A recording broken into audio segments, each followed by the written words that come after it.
and welcome back to my film and TV channel. Hope you're all staying safe and well. We've got a film review for you today. We're going over to the world of Disney Plus today. Yes, so please, if you enjoy what I try and do, I try and inform and entertain if and where I can, depending on what we're looking at, of course.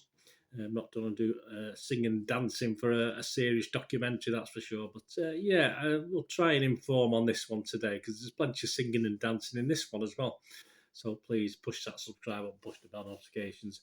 Be much appreciated. Making all film and TV watcher very happy. All your comments are very welcome. If you don't have time for a comment, guys, it's just really nice to get a thumbs up. Give us a thumbs up. Let us know you're out there. Much appreciated. Right, we're going over to Disney Plus. As I said, we're going over to something called Hocus Pocus 2. Yes, I did like the original back in the day. I had a that was 93, was it 93? Yeah, just before I sort of purchased my video shop in the mid-90s. But obviously I still had a copy of this on VHS on the shelf, I remember. So, still popular then every Halloween. So I think I actually bought one or two new copies over the years as well. Because obviously one of those films people took out at Halloween time, of course, the original. So we've got the second one, haven't we? Almost 30 years later. It's a fantasy comedy film. This is directed by Anne Fletcher, written by Jen D'Angelo, and produced by Walt Disney, of course. A standalone sequel. It is, yeah. You don't necessarily need to have seen the film, but there are little homages to it and little note back to it, what's happened in the first one. So, but then again, if you're going to watch this, watch the first one first. That's all I can say if you've not seen the first one. Rotten Tomato audience, okay, not too great. 57% positivity, which isn't fantastic, is it? But it does get 3.2 out of 5, which just takes it over that watchable 6 out of 10 figure, 6.4 out of 10. Internet Movie Database, very similar, 6.3 out of 10, so very slightly different. I mean, it is skewed a little bit by a lot of 10 out of 10 marks, 2,043 10 out of 10s as I'm recording this on the 2nd of October, 11 a.m. UK time, 2nd of October 2022 UK time. 6.3 out of 10 Internet Movie Database, yeah, but it is skewed. There's 786 1 out of 10s as well, but so it's slightly higher. I'd imagine this has got to level out around about 6, I would have thought, over the coming months and years, and obviously be interesting to see. But if you take away the 10 out of 10s, 1 out of 10s, and my little positivity rating, it's 72%, yes, because over 6,200 scored between 6 and 9, and over 2,400 scored between 2 and 5. So works out at 72% positivity, so not too bad. Metacritic, though, the other site we'll look at on the critics, their users, only about 50-odd users are left to score, but just 5.1 out of 10, so a little bit less. This, of course, reprises roles for Bette Midler, Sarah Jessica Parker and Kathy Najimy, and Doug Jones also reprises his roles, and Sam Richardson, Whitney Peake, Belissa Escobedo, Tony Hale and Hannah Waddingham join the cast in new roles.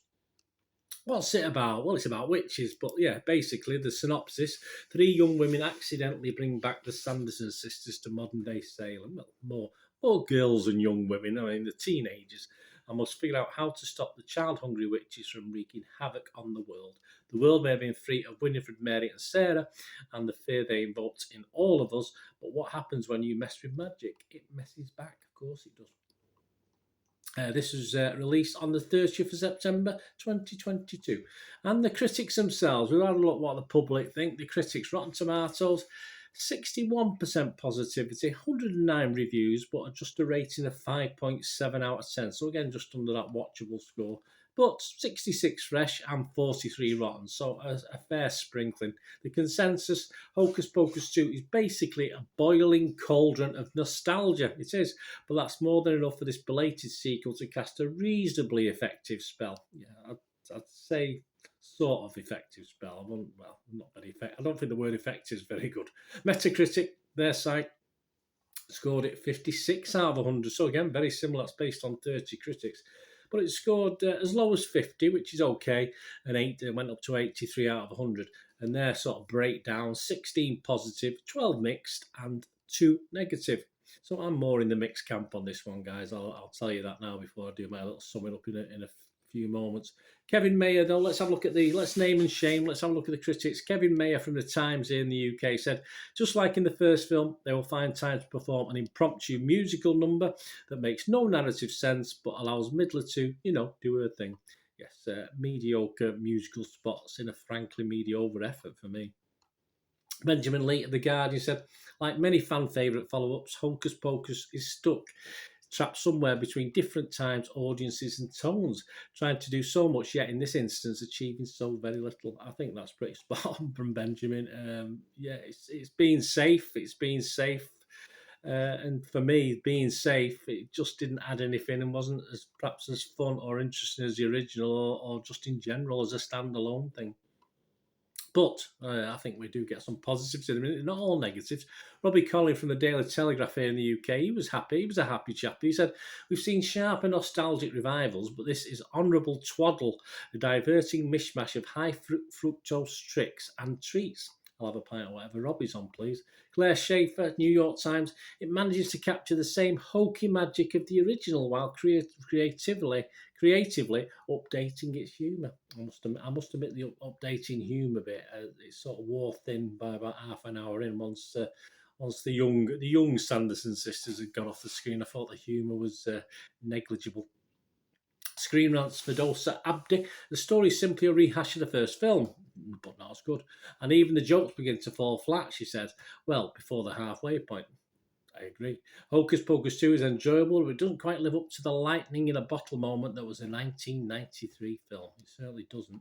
IndieWire's Jude Dry. I mean, some people prefer this to the 1993. I'll admit it, I've seen reviews, but IndieWire's Jude Dry said, "The fun continues with a totally satisfactory sequel that brings the Sanderson sisters back to life one more time.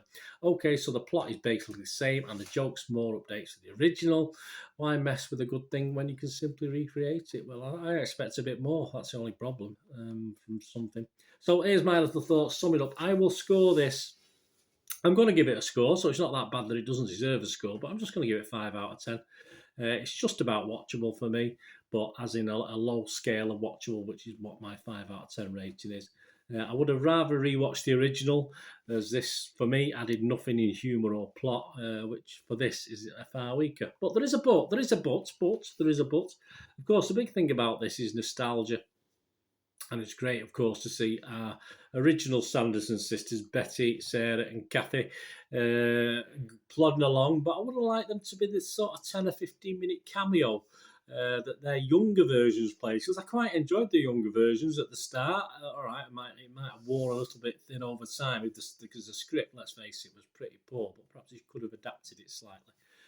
Put the younger versions as the leads for me, and you may have had something, or even a 50-50 split. Why not put the younger versions on screen with the older versions as well? Because I did find the younger versions entertaining, which sadly I found the older versions in the original 1993 original, but not so much in this. So why not have twisted it around? I think they missed a little trick in this for me. I think it would have been far better with more airtime for the younger versions, who did make me smile at least, and unfortunately the older nostalgia guys didn't, which is a shame, apart from saying add that stupid musical numbers, about 3 musical numbers, which are pretty pointless in all effect.